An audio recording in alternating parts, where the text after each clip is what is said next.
Where would emotional pain show up by center? Emotional pain is going to show up.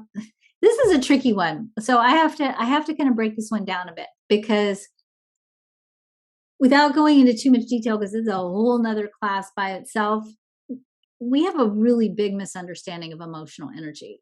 There's all kinds of emotional pains, and it shows up in different ways. So the emotional pain that's associated with relationships and bonding and love and loss is usually in what's called the tribal circuitry in human design.